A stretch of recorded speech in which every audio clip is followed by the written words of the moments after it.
Este programa es auspiciado por el Ministerio de Cultura y Educación de la Nación. Banco Río. Con un crédito de Banco Río, compre su auto hoy y comience a pagarlo dentro de 3 meses. Llame ya a Río Line, 345-1111. La organización Techint ratifica su compromiso con la comunidad educativa, contribuyendo al desarrollo de un periodismo profesional.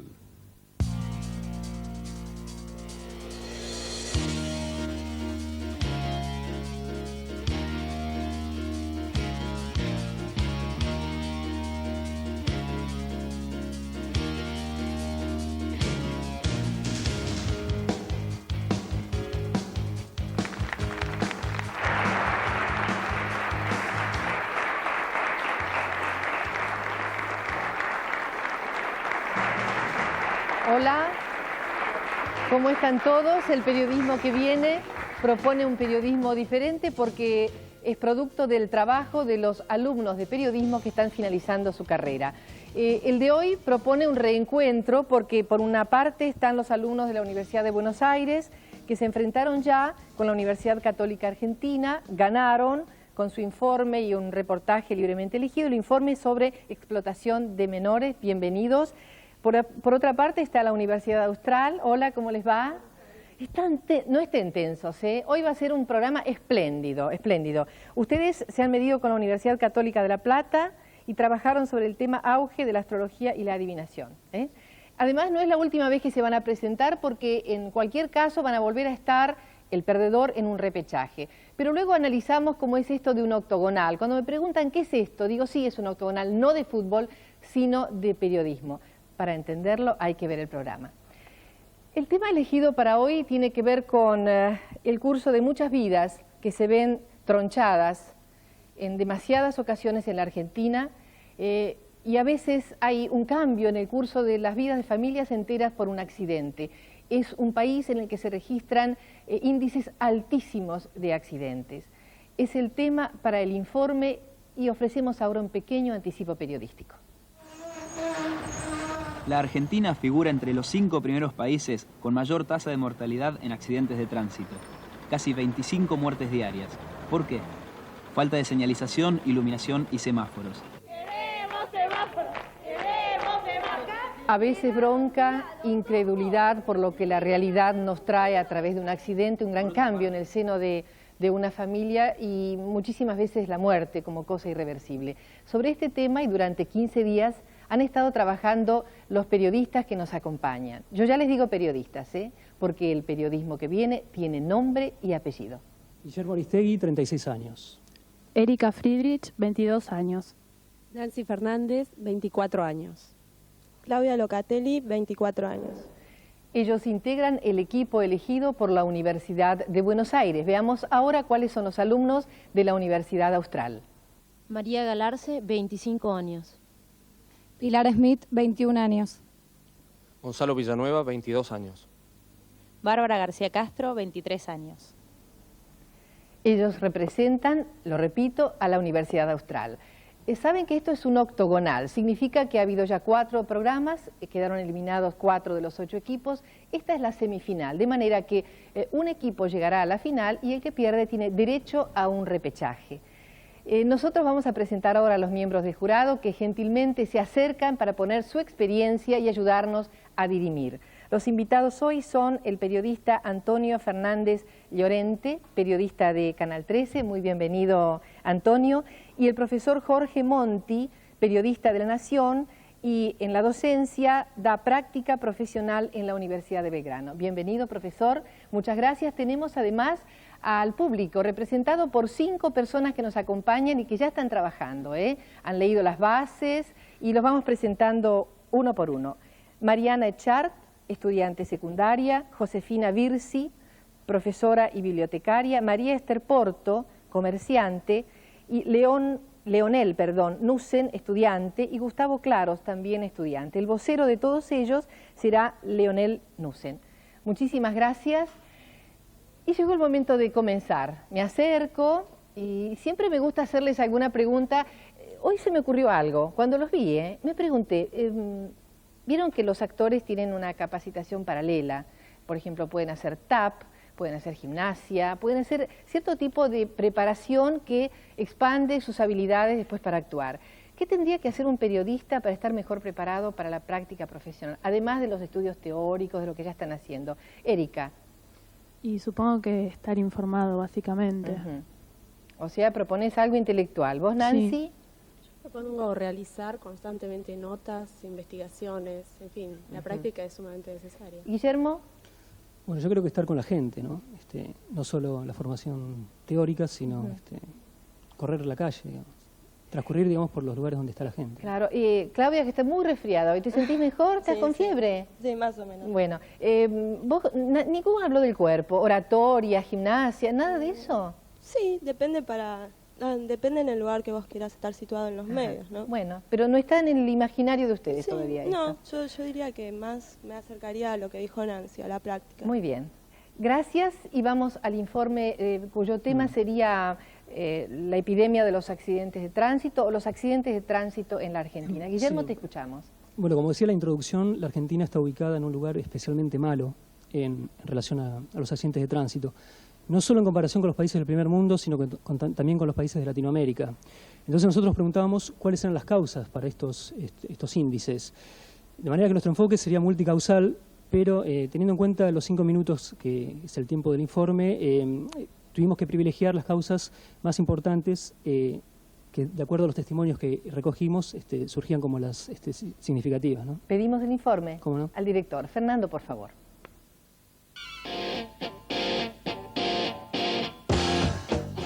En Argentina, en 1995 murieron 9.000 personas y cerca de 200.000 resultaron heridas en accidentes de tránsito. Estas cifras la ubican entre los países con mayor número de víctimas. ¿Cuáles son las principales causas que generan esta situación? La siniestralidad vial tiene su fundamento en un problema de cultura y un problema de educación. Eso es el factor por el cual hace que nuestro país tenga esta profunda crisis en cuanto a pérdidas humanas y a pérdidas materiales, comparadas con otros países similares de igual motorización. Y vemos a diario que la mayor causa justamente es nuestro propio comportamiento. La falta de respeto hacia el otro, el sentido de amoralidad que tenemos, no tomar noción del bien y del mal y tratar de sacar ventaja en todo momento. Desde un trámite lo más fácil posible para sacar una licencia hasta primería en un semáforo. Los conductores argentinos son muy buenos manejadores, pero son muy malos conductores. Sabe manejar, sabe hacer rebaje, sabe colocar el vehículo en situaciones insólitas, pero no lo sabe conducir.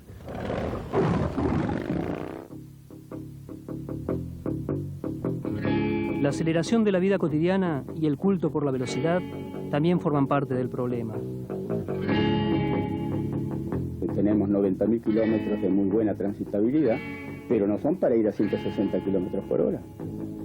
Y en cualquier camino del país que están dimensionados para una velocidad límite de 120 kilómetros, de velocidad directriz, resulta, y para una velocidad de uso de 90 kilómetros, resulta que los autos van a 160. Evidentemente lo que tenemos que hacer es poner en marcha cuanto antes a la inspección de los vehículos, para que no circulen por nuestras calles y caminos vehículos que no debieran transitar, que no tienen buenos frenos, que no tienen buena dirección, que no tienen buena suspensión, que no tienen buenas luces. La ausencia de controles y la complicidad entre la autoridad y el infractor agravan la situación.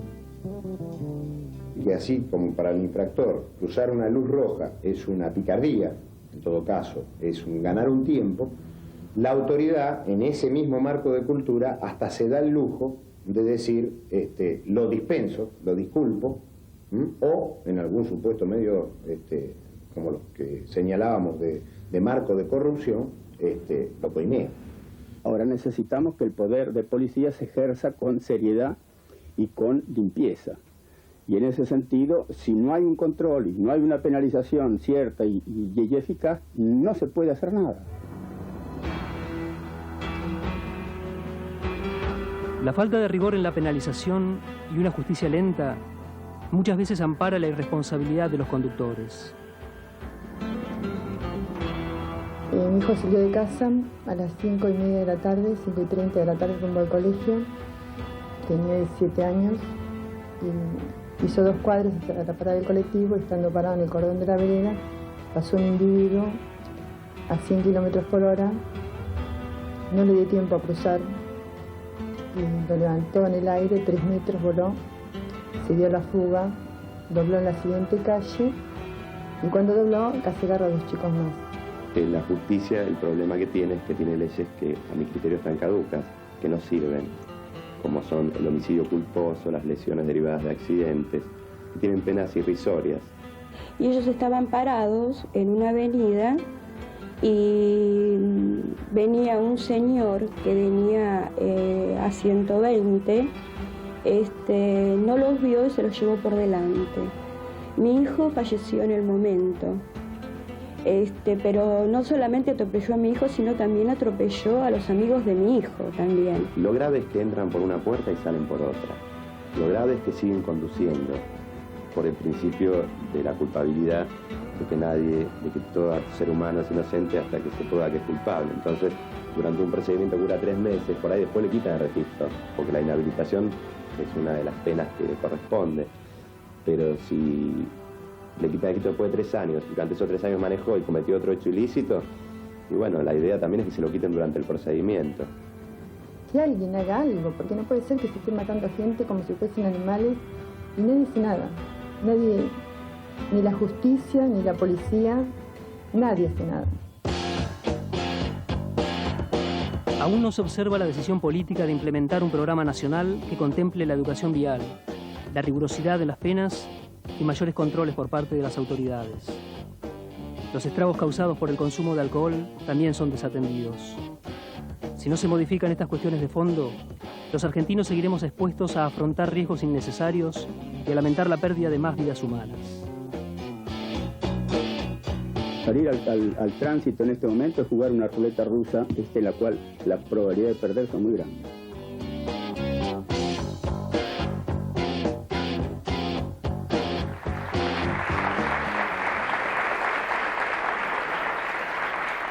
Guillermo, escuchamos tus conclusiones.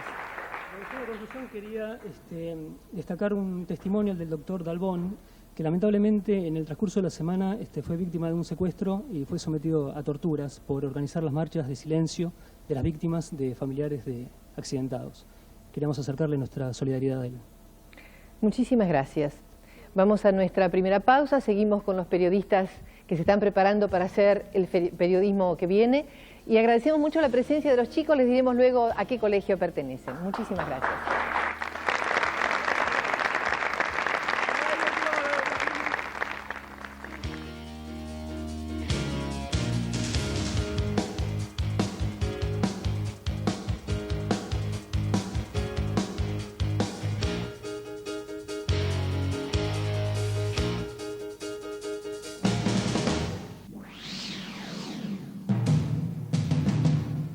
Mitre.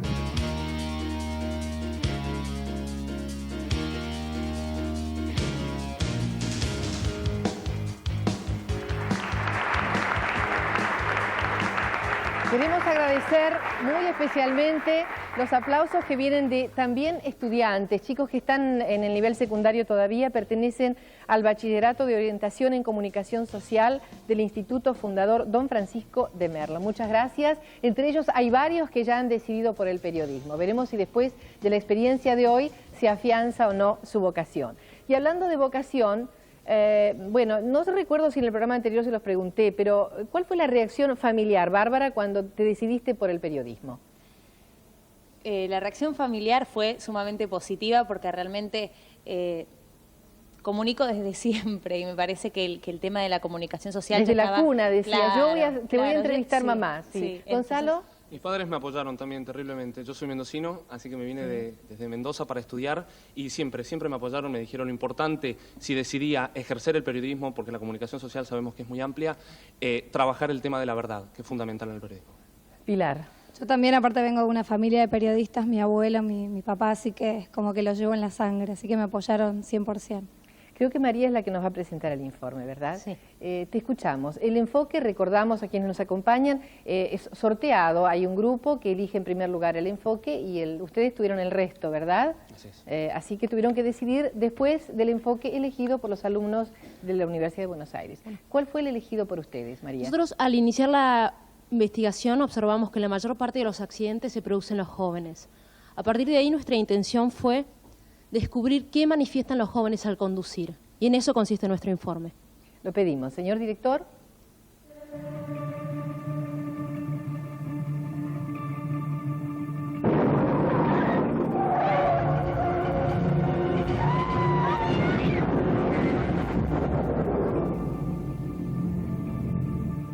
El Instituto de Seguridad y Educación Vial revela que, en nuestro país, 32 personas mueren por día en accidentes de tránsito. 15 de esas víctimas son jóvenes menores de 30 años, que no solo manejan, sino que se expresan a través de sus vehículos. Algunos matan, otros mueren, con el auto y su forma de conducir. ¿Qué manifiestan los jóvenes? Todo lo que trae la sangre joven en el auto se potencializa como instrumento para expresarse. Y esto tiene mucho que ver con la velocidad, esto tiene mucho que ver con el desafío, con el autoprobarse a sí mismo, en fin, todas las cosas que entraña la juventud, en donde el auto es un instrumento que le permite a él llegar a ese tipo de pruebas.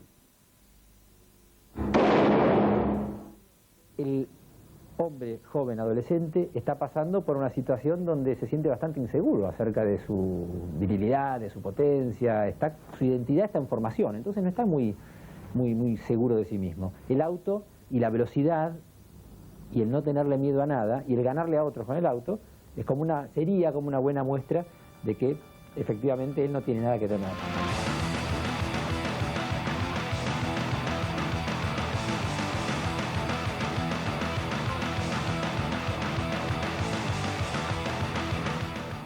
La juventud está perdida, está muy perdida, exactamente. Yo pienso que los muchachos ahora no tienen camino y se encuentran medio desorientados. La situación de correr, de velocidad, de competencia, es en sí una forma de buscar tensión y estrés.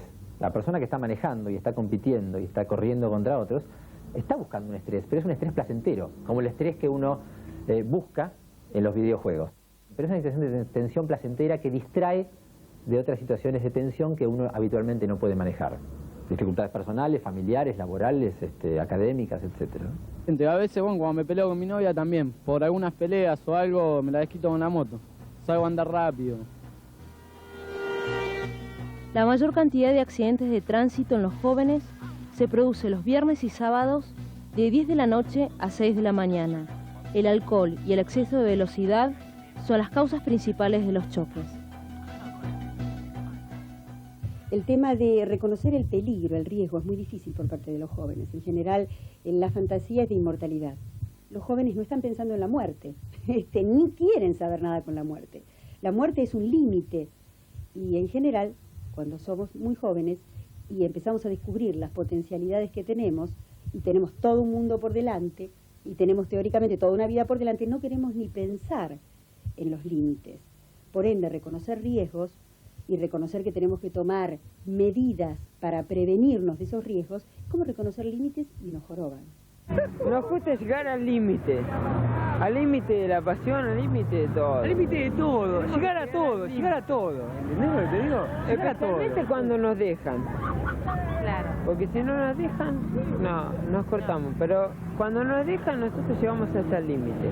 Yo creo que si hay un valor que pesa absolutamente negativamente y que es un factor productor de caos en el tránsito y por ende de accidentes, es el individualismo y la anarquía de los argentinos. Cada uno cree que puede hacer la de él. Los adultos creen que pueden hacer la de él. Los adultos tampoco son ningún ejemplo en el sistema del tránsito. Hay otros sistemas en donde los adolescentes se accidentan, pero por lo menos tienen un modelo adulto mejor del cual tomarse. En países como Estados Unidos se otorgaba el registro de conductor a los 16 años. Hoy han vuelto a los 18. Nuestra Ley Nacional de Tránsito, a contrapelo del mundo, ha disminuido la edad habilitante para conducir de 18 a 17 años. Está muy mal orientada, por lo menos en el contexto de la cultura vial argentina, aquella educación que hablamos hacia el adolescente en función de la solidaridad que debe tener hacia los demás. Yo creo que el mensaje que debemos tratar de trabajar es el cuídate a vos mismo.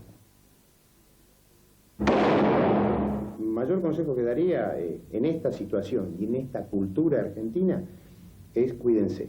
Porque decirles otra cosa es mentirles, decirles sean solidarios y salgan a la calle y se encuentren con que el mundo de los adultos es realmente una selva, yo creo que es un absurdo, es un contramensaje.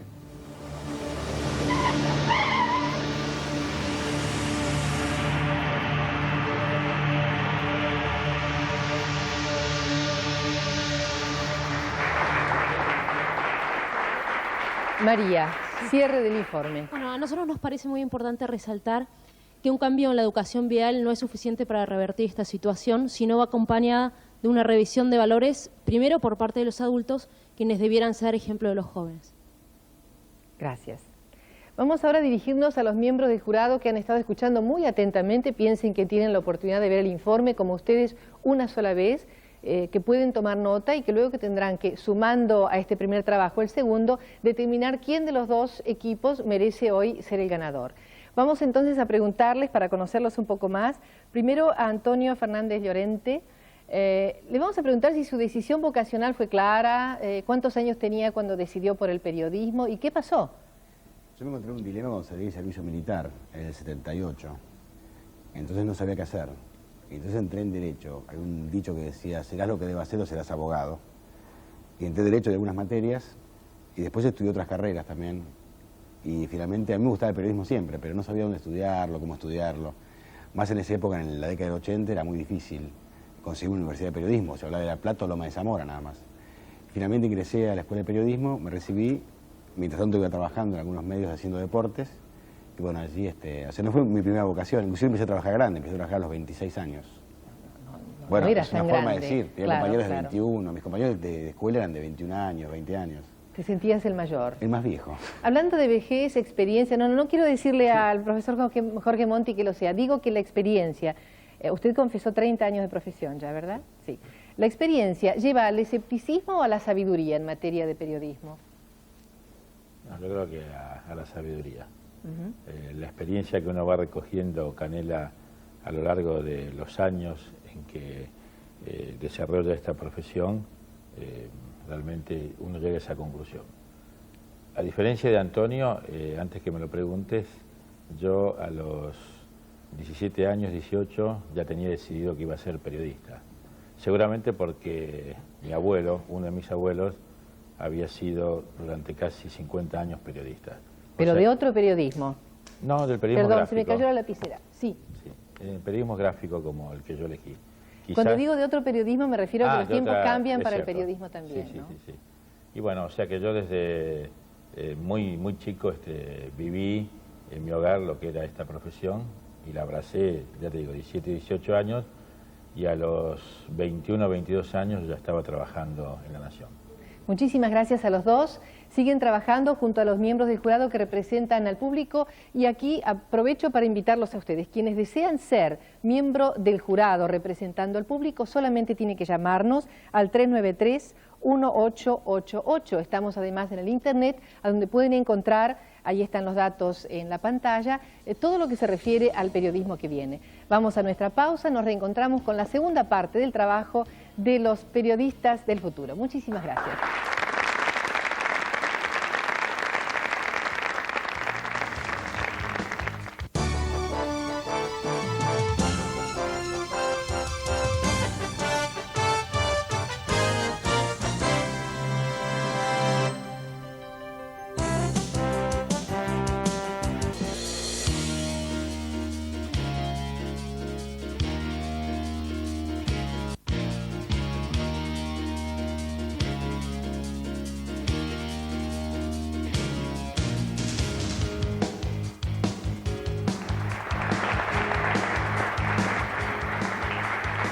Recordando que estamos en las semifinales de este octogonal y que el grupo ganador pasará a ser finalista y el grupo perdedor tendrá la posibilidad de un repechaje. Me quedaron ganas de preguntarles ahora a los alumnos de la UBA qué pasó con la definición vocacional y la familia o con ellos mismos, ¿no? Comenzamos por Erika. Bueno, yo también tuve mucho apoyo de mi familia. Creo que desde segundo año más o menos, en el secundario ya tenía claro que era lo que quería hacer. Precoz. ¿Y Nancy? Sí. Yo no tenía muy claro cuál iba a ser mi carrera. En principio también como Antonio empecé por Derecho, pero luego, en fin, con el tiempo me di cuenta que periodismo era lo que quería hacer. Y ya ves, estás en televisión. ¿Claudia? No, supe desde siempre que quería ser periodista y, bueno, mi familia me apoyó. Un chico te preguntaría, ¿por qué? No sé. Todavía no sabes. No sé. Guillermo, ¿vos sabés por qué querés ser periodista? Bueno, mi vocación es un poco tardía, ¿no? Circulé por otros ámbitos antes. Me interesan los aspectos de la investigación, la vinculación con las ciencias sociales, básicamente eso. ¿Vos estudiaste psicología? Sí, ¿Te entre otras recibiste? cosas sí. ¿Crees que eso influye en tu forma de encarar el periodismo? Sí, sin duda. Sí, creo que es como un dato con el que se cuenta siempre, el hecho de la perspectiva psicológica de los entrevistados. Bueno, vamos ahora, como los sorprendí con esta pregunta, quizás ustedes tuvieron más tiempo para pensar, a los alumnos de la Universidad Austral. ¿Qué disciplina se les ocurre podría estar incluida para que puedan desarrollar mejor la profesión? Bárbara. La oratoria, como vos dijiste antes, me parece fundamental. La oratoria y después, bueno, el estudio del idioma y la computación. Pero ¿Del idioma? Sí, del inglés. Ah, de otro. Claro, del ¿Para inglés. vos es el idioma el inglés? ¿Cómo es el idioma? Yo pensaba en el inglés? castellano, vos pensabas No, por en supuesto. otro idioma. Bien. Teniendo un excelente manejo del idioma castellano, el inglés me parece fundamental para el periodismo. Gonzalo. Bárbara dijo dos elementos fundamentales, el idioma y también yo agregaría oratoria, yo agregaría trabajar mucho lo que es escritura, leer mucho y esto puede ser bastante discutido, ¿no? Pero el tema del marketing me parece muy importante en toda empresa periodística. ¿Pilar? Bueno, todo lo que dijeron hasta ahora y el tema también de la cultura, ¿no? Sumando. ¿Y María? A mí me parece la base de todo tener mucha información, estar actualizado sobre todo y también sobre el pasado, no nada sobre el presente. Nadie habla del cuerpo, de la gimnasia, de la relajación. Bueno, no sé, habrá que pensarlo. Quizás yo tenga prejuicios al respecto. Y creo que el cuerpo tiene que estar muy bien preparado para soportar las tensiones.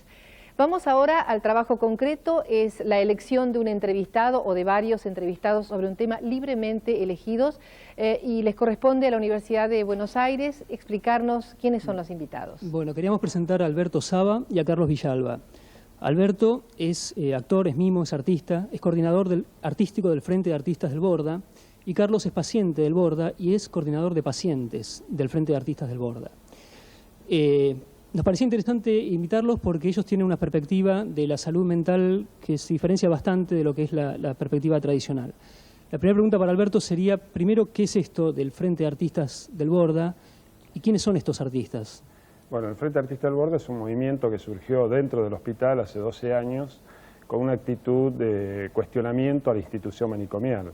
Nosotros pensamos que el arte produce un lazo social y del momento que la producción artística de los pacientes internados que trabajan en talleres coordinados por artistas y por psicólogos, del momento que esta producción sale a la calle, porque hacemos funciones en teatros, centros universitarios, hospitales, del momento que sale a la calle, que se muestra esta producción artística, produce efectos clínicos, terapéuticos, efectos institucionales y efectos sociales. ¿Cuáles son los efectos en los pacientes?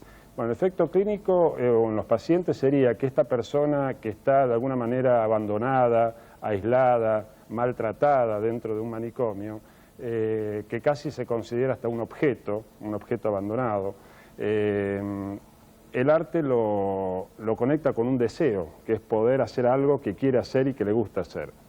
Además lo relaciona en grupo, en un trabajo grupal, lo pone en un proyecto de salida, de externación, mostrando ese producto artístico, lo enfrenta a la sociedad con su producción artística y casi este proyecto de muerte o de soledad, de aislamiento que es el manicomio, el arte lo pone en un proyecto de vida. Mi pregunta es para Carlos. ¿Cómo te sentís vos en tu función de coordinador de pacientes dentro del proyecto? Bueno, a mí me sorprendió la elección. Fue una asamblea de los jueves. Bueno, ahí se dijo, bueno, vamos a elegir un coordinador. Bueno, me eligieron a mí. Y yo me siento bien. Yo hace mucho que estoy en el frente. Dejé de ir un tiempo, pero después volví. Entonces me siento bastante bien. ¿Y cuáles son tus actividades? Bueno, básicamente como coordinador tengo que fijar una fecha de reunión para que se reúnan todos los pacientes, todos los especialistas. Entonces fijamos una fecha, una hora, y voy avisando a todos, voy taller por taller, avisando el horario y el día que se van a reunir. Tenés que coordinar las propuestas que surgen de los talleres. Sí, una vez que nos reunimos, vemos qué propuesta hay, si hay algún tema para tratar, entonces ahí lo anotamos todo en un papel. Yo quería agregarle a lo que él dice, ¿puedo, no? Sí. Por ejemplo, el Frente de Artistas tiene, o sea, la inclusión del arte del manicomio es tan viejo como el propio manicomio, pero del Frente de Artistas pensamos que es una experiencia que está sostenida por la participación de todas sus partes. Como Carlos es el coordinador de los pacientes, yo soy el coordinador de los artistas, de los coordinadores artísticos, y Paola Peters es la coordinadora psicológica, esto ha dado que el poder dentro del Frente de Artistas sea horizontal. En esta asamblea, donde nosotros hacemos una vez por semana, ahí se resuelve todo, desde la compra de una lapicera hasta organizar un festival latinoamericano de artistas internados, está discutido, propuesto, discutido y elegido por levantando la mano por un voto entre todos, sean pacientes, sean coordinadores o sean profesionales. Alberto, vos hablabas de proyecto de muerte, como si fuese una constante dentro del manicomio. ¿Cómo se entiende esto de proyecto de muerte en un lugar que se supone que tiene que rehabilitar o curar, ¿no? Yo creo que cuando digo proyecto de muerte es figurativo, en el sentido que no hay la mayoría de las personas que entran a un manicomio no está estructurada la institución para una externación, una salida. Generalmente la institución lo va como encerrando dentro de las paredes, no le da posibilidades de trabajo, no lo relaciona con la sociedad. Entonces se va quebrando la voluntad, se van perdiendo los deseos y se van perdiendo la sociabilidad, los proyectos, y eso es como una fruta que se va secando, y cuando sale casi expulsado del hospital, sin trabajo, sin vivienda, no sabe dónde poner su cuerpo, hablando de cuerpo como decía Canela, ¿no? ¿A quién le conviene que no haya una externación, digamos, más asidua, ¿no? de pacientes? Yo creo que la institución manicomial, como las cárceles, estas instituciones totales, tiene una ideología que consideran que el encierro, el aislamiento es la cura o es pagar las culpas, y no es tan así. Y después creo que hay otras cuestiones económicas, como, bueno, es muy largo extenderse, pero hay proyectos de abolición de manicomio, de cierre de manicomio, que por ejemplo se utilizan estos proyectos que se cierran el manicomio, son ambulatorios, el 80% menos de medicación, entonces ahí ya estamos hablando de millones de dólares en medicamentos por año, ¿no? Es una razón lamentablemente de peso. Hay razones económicas también, quiero decir. De acuerdo. Bueno, Alberto, Carlos, tenemos que concluir, les agradecemos mucho su participación. Gracias a ustedes. Gracias. Muchísimas gracias. Pasamos ahora a este otro lado. La Universidad Austral tiene también un tema y un invitado. Los escuchamos. Sí, estamos con el señor Vicente Mazara, de 33 años, que el 12 de agosto nos va a representar en las Paralimpiadas de Atlanta 96 en tenis de mesa. Vicente pertenece a FADECIR, que es la Federación Argentina de Deportes sobre Sillas de Ruedas. Bienvenido, Vicente. Si tuvieras que resumir un día en tu vida, ¿qué dirías? Mira, mi vida yo trabajo de 7 a 15, después hago un poco de kinesiología y por la noche entreno. ¿Dónde trabajas? En el Servicio Nacional de Rehabilitación. Vicente, como deportista, ¿recibís alguna ayuda económica o sponsor? No, en este momento no. ¿Por qué? Mira, vamos a la realidad. Lo que pasa es que el discapacitado no es comercial, no es como en otros países. A nivel exterior, el mismo Estado lo ayuda al discapacitado y las empresas también. ¿Quién te paga el viaje a Atlanta? En este caso, la Secretaría de Deportes, ¿no? La municipalidad nos da la ropa deportiva, pero la inscripción, algunos la pagaron de su bolsillo o consiguieron algún sponsor. ¿Y cuánto costó la inscripción? $540 para poder participar en Atlanta 96. Vos recién decías que no recibís ningún apoyo económico, ningún beneficio económico de este deporte que haces. ¿Qué te mueve a hacerlo? ¿Qué te motiva a practicarlo? La gana de hacerlo, la fuerza de voluntad que uno se pone para hacer una actividad. y demostrarle al resto de la gente qué es lo que se puede hacer. Por más que uno sea discapacitado, demuestra las actividades que hace. Esa necesidad de mostrarte así tan capaz, porque ahora viene esta pregunta que es, de alguna manera, ¿qué lugar ocupa el discapacitado en la sociedad argentina? Está ocupando un lugar muy bajo, porque no tiene los beneficios que corresponden, ¿no? ¿A qué te referís? Y a nivel de las obras sociales, todo lo que sea las barreras arquitectónicas también influyen. Si uno va a un lado se siente incómodo, ¿no? Porque la sociedad en sí no está preparada como para estar de igual a igual con discapacitados. ¿Y cómo crees que se podría revertir una situación así? Un poco más de educación a la gente, ¿no? Porque a veces no sabes si ayudar a un discapacitado o no sabes cómo el discapacitado puede tomar la ayuda. ¿Cómo ves al argentino? Y el argentino, mirá, según la situación, a veces está bien y a veces está mal. ¿Estás contento porque planteo quizás, te escuchamos hablar y te vemos un poco como, no sé si pesimista, pero un poco escéptico? ¿Estás contento, Vicente, con tu vida? Yo sí, no me puedo quejar de mi vida. ¿No? No. Contanos un poquito de eso. Y mira, yo tengo todas mis actividades, amigos y todo eso. Y aparte ahora de poder participar representando a nuestro país en las Paralimpiadas. ¿Cuál crees vos que es el comportamiento del paralítico hacia la sociedad? ¿Cómo responde el paralítico a esa sociedad especial, en el caso de Argentina? Primero vamos por un lado, si no es paralítico, sino discapacitado. Perdón. ¿Entendés? Porque discapacitados son todos. Ah, está bien. Somos todos discapacitados. El que hasta el mínimo de discapacidad es un discapacitado. Mira, la sociedad, no sé, según cómo lo tomas. ¿Según qué? Depende de... Depende de la educación también, ¿viste? Que se te pueda dar, porque a veces uno va a buscar algún trabajo, no sé si no lo consigue, ya porque te ven por una silla de rueda, o porque estás con muleta, o por alguna actividad.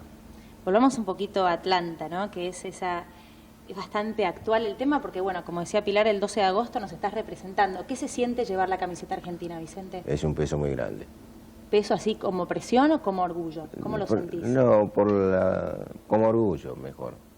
Pues vas a representar a tu país y lo querés dejar bien. No como a veces no se dan las circunstancias, que no le importa. ¿Y cómo te ves en 10 años? ¿Qué te ves haciendo en 10 años? Y mira, yo en 10 años, yo lo que quiero es que tenga un poco más de producción, no de producción, que se vea más el deporte del discapacitado y que vea la sociedad en sí qué es lo que puede hacer el discapacitado. Tanto sea en lo laboral, en lo deportivo, en lo educacional, en todo lo que se pueda hacer. Bueno, para terminar, Vicente, así entre nosotros, ¿vas a ganar? Vamos a hacer todo lo posible. ¿Estás preparado? Sí, estoy entrenando 4 veces por semana. Sí, estamos viendo las imágenes mientras que hablabas de tu entrenamiento, así que te creemos. Pero eso es un entrenamiento común ahí, no es como son 3 horas o 2 horas por día de entrenamiento. Bueno, Vicente, muchísimas gracias. No, de nada.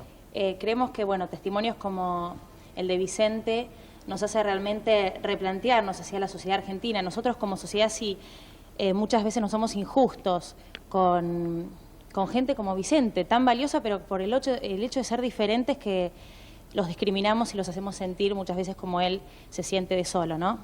Que creemos importante que terminar con los teléfonos de la federación a la que pertenece Vicente, son el 784-2018 y el 782-3739. El aporte económico que pueda hacer cualquier persona, por favor, no lo entienda como una limosna, sino al contrario, como un beneficio que le pueden llegar a dar a Vicente y otros deportistas discapacitados para que sigan defendiendo la camiseta argentina. Muchísimas gracias.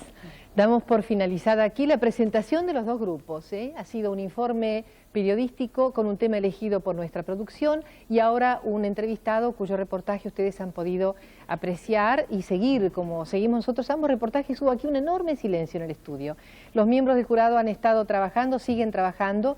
Queremos recordarles que no hay posibilidad de empate, tiene que ganar uno u otro equipo. Esto es el periodismo que viene, nos encontramos en unos instantes. Muchísimas gracias.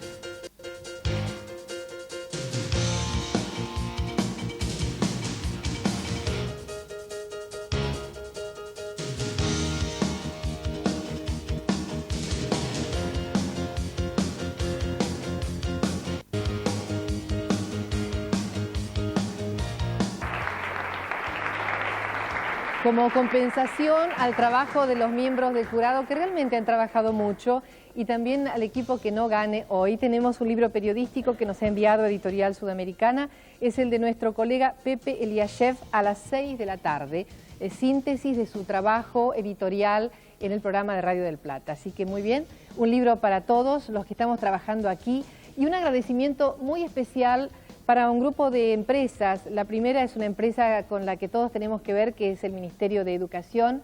La ministra Decibe, Susana Decibe, nos apoya, como ustedes han visto, en la emisión de este programa. Lo celebramos mucho porque esto nos permite continuar en el aire y hacer que este proyecto crezca. También nos auspicia Banco Río y también nos auspicia la organización Techint, a quien damos la bienvenida y agradecemos mucho su apoyo. Y luego el periodismo. Hemos recibido notas del diario La Nación, del Clarín, notas muy generosas porque hablan a fondo del programa. También la revista Para Ti, La Maga y en esta quincena una excelente nota de Página 30. Muchísimas gracias a todos los periodistas que se han ocupado de nosotros.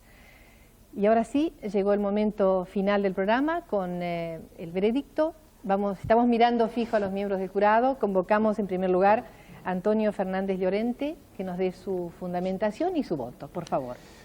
Bueno, en cuanto a los informes, los dos hay que reconocer que son buenos, están muy bien editados. La producción de los dos informes es muy buena. La investigación es buena.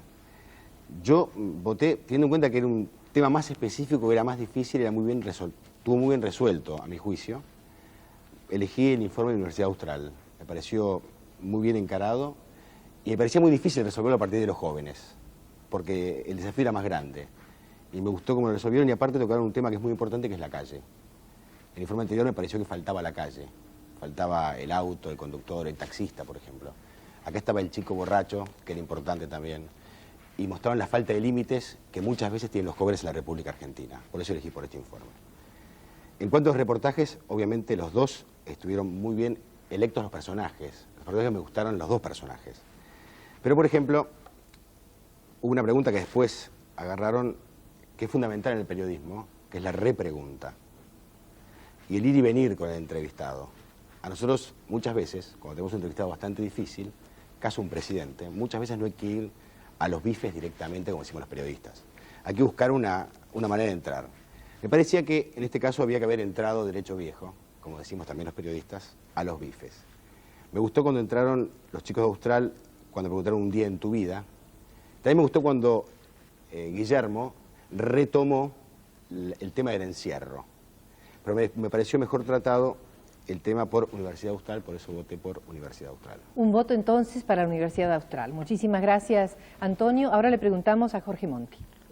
Bueno, Canela, yo creo que el informe que presentaron acá los chicos de la Universidad Austral me pareció muy bien editado.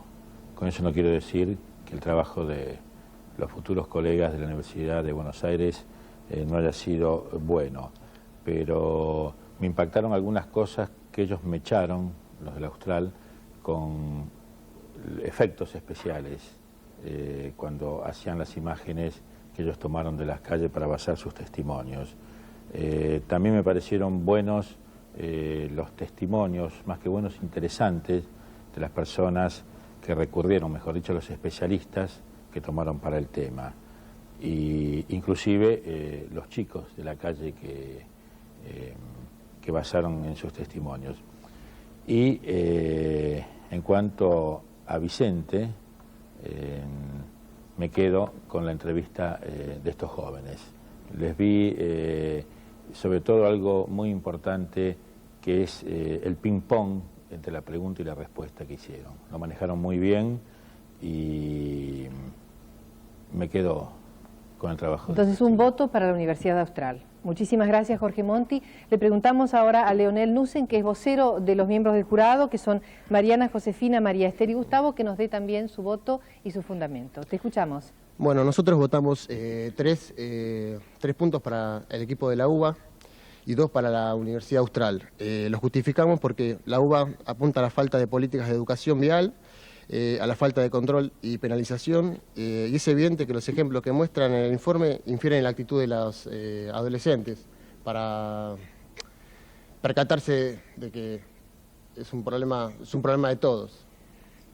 Y Después, con respecto a los reportajes, fue buena el reportaje del equipo número 2 en cuanto a la repregunta, pero nos parece que el equipo de la UBA, el tema es más importante.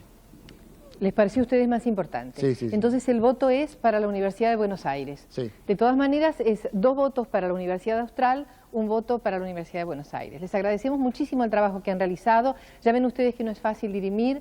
Gracias a los jóvenes y futuros periodistas presentes. Los invitamos entonces a que se preparen para seguir trabajando. Considerando que la Universidad Austral va a ser entonces finalista, ya lo es, y que la UBA podrá entrar al repechaje para participar del segundo octogonal. Muchísimas gracias. Los invitamos a saludarse, a felicitarse. No hay más tiempo hoy para pedir opiniones, pero ya somos amigos y vamos a seguir juntos en el programa. Muchísimas gracias. Será hasta la próxima emisión del Periodismo que viene. Gracias. Gracias. Pueden acercarse, ¿eh?